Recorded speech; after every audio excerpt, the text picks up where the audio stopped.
उत्तर पूर्वी दिल्ली के मयूर विहार इलाके में all India tent dealers welfare organisation द्वारा एक प्रेस कॉन्फ्रेंस का आयोजन किया।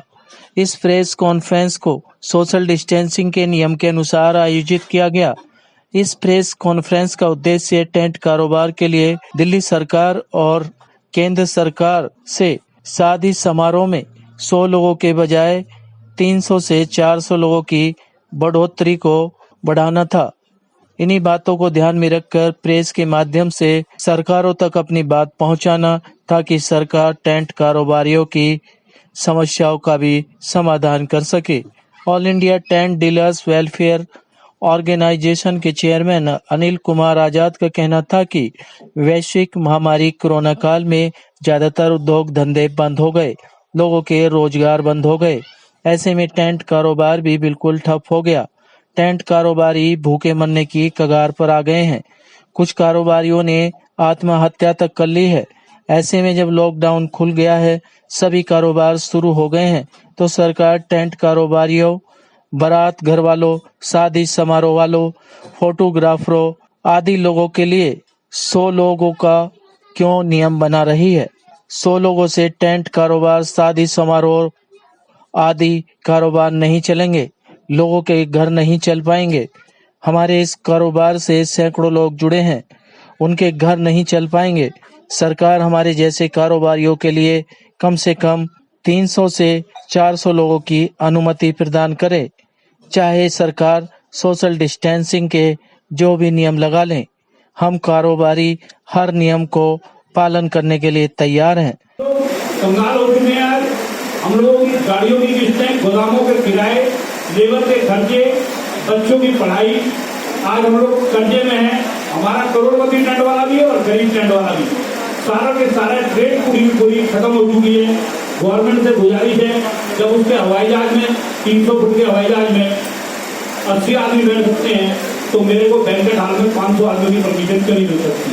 दिल्ली में मेट्रो चल रही है, डिस्टेंस पे चल रही है। यदि डिस्टेंस पे चल रही है तो वो 600 फुट की में मेट्रो है, तो उसमें भी करीब 300 आदमी बैठ रहे हैं। उसका जो लेंथ है वो 600 फुट है और ब्रिज जो है वो करीब 8 फीट है, उसमें भी इतने आदमी बैठ रहे हैं। तो क्या हम लोगों को परमिशन नहीं मिलनी चाहिए शादी ब्याह की? और हमारा तो साया ही हिंदुस्तान का जो साया है वो 40 दिन का है, 40 से 60 दिन का है, जिसमें सारे टेंट वाले रोटी खाते हैं और हिंदुस्तान की जीडीपी को बढ़ाने का काम करते हैं। जीडीपी बढ़ती कैसे है? हमारे यहाँ शादी होगी, जिस लड़के का चाहे 28 साल का हो गया हो, उसको कोई कमरा माँ बाप अलॉट नहीं करता है। आप लोगों में से किसी भी तरीके से हमारी ट्रेन को चुना हो, बहुत बुरा हाल है, बहुत बुरा हाल है। आप लोगों के हाथ जोड़ के गुजारिश करता हूँ, यदि आंखों में आंसू अपने भाइयों को देख देख के जब वो कहते हैं आजाद भाई 200 रुपये दे दो, बच्चों की सब्जी आ जाए। अब बताइए मैं कहाँ तक सेवा कर सकता हूँ किसी की? मैं भी उधार लेकर गुजारा कर रहा हूँ, उनको भी उधार से उधार लेता हूँ। मैंने बेटा ब्याज मत क्यों, इसके बगैर में बच्चे भूखे हैं, 5 किलो आटा दे दो, इसको यार रोटी बना देगा। हालात ये है, गाँव देहात में जाओ तो वो बेचारा रिक्शा चला रहा है, शाम को 200-300 रुपये दे के जा रहा है, पर गोदाम किराया का है उसका, वो किसी भी तरीके से गोदाम नहीं खोल पा रहा है। यदि गोदाम का किराया देता है तो बच्चे भूखे मर जाते हैं। राजस्थान में 500 पतीला एक रात में बिका है। नाम बताने के लिए मजबूर कर रखा है कि मत बताना। आधे आदमी करीब हिंदुस्तान में हर स्टेट में फांसी खा के मर गए कुछ आदमी। योगदान पूरा रहता है। आज हम एक मजदूर को रोटी नहीं दे सकते, उसका घर नहीं पाल सकते, उसको हम किसी भी तरीके से मदद नहीं कर सकते। आज हमारा व्यापार इस तरीके से खत्म हो चुका है। अब आने वाला टाइम जो इस वक्त चल रहा था, ये समय हमारा रामलीला की तैयारी का था, नवरात्रों की तैयारी का था, काली पूजा की तैयारी का था। पीछे टाइम जो गया गणपति महोत्सव का टाइम था, इससे और आने वाला इसके बाद छठ पूजा है, दिवाली मेले हैं, उसके बाद हमारा शादियों का व्यापार शुरू हो जाता था। इससे मजदूर को लगातार मजदूरी मिलती रहती थी।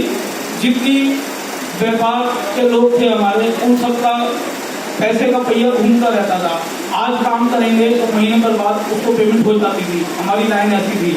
और इस बहाने हमारे गोदामों से भी माल निकल के जो इस वक्त माल खराब हो रहा है, कीमत लग रही है, बारिश के पानी में माल सड़ रहा है, उसमें हम हवा नहीं लगा सकते, मजदूर हमारे पास नहीं है, मजदूर गांव से नहीं आ रहे, दोबारा से बीमारी फैल रही है, इस वजह से वो नहीं आ रहे, मगर हमारे ट्रेड का बहुत बुरा हाल है।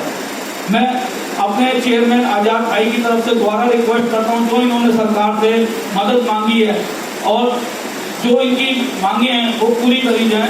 मैं हाथ जोड़ कर प्रार्थना करता हूँ सरकार इस पर ध्यान दे। साथियों, सरकार जो जीडीपी उठाना चाहती है, बिना बैंकिंग इंडस्ट्री, होटल इंडस्ट्री को उठाए जीडीपी उठ नहीं सकती। इसका मैं कुछ एग्जाम्पल्स देना चाहूँगा। जैसा कि हमारे बंसल साहब ने बताया कि कहने को तो ये सिर्फ एक एंटरटेनमेंट इंडस्ट्री है, लेकिन ये सैकड़ों तरीके की इंडस्ट्रीज को जो है चलाती है। जैसे जब साए होते हैं और अच्छी गैदरिंग होती है तो लोगों में उत्साह होता है, आदमी कपड़ा खरीदता है, जूते खरीदता है, चप्पल खरीदता है। बहुत सारे शोरूम जितने हैं आप देखते हैं वो सायों के पीछे चलते हैं, मेहमान घर पे आते हैं। इन्हीं सब बातों को बताते बताते चेयरमैन अनिल कुमार आजाद मीडिया के सामने ही रो पड़े और सरकार से हाथ जोड़कर निवेदन किया कि टेंट कारोबारियों और उनसे जुड़े कारोबारियों को समस्याओं की तरफ ध्यान दें और उनकी मांगों पर गौर करें ताकि यह कारोबार भी अपने बच्चों का पेट पाल सके। Live for India Hindi news के लिए रविंदर कुमार की रिपोर्ट।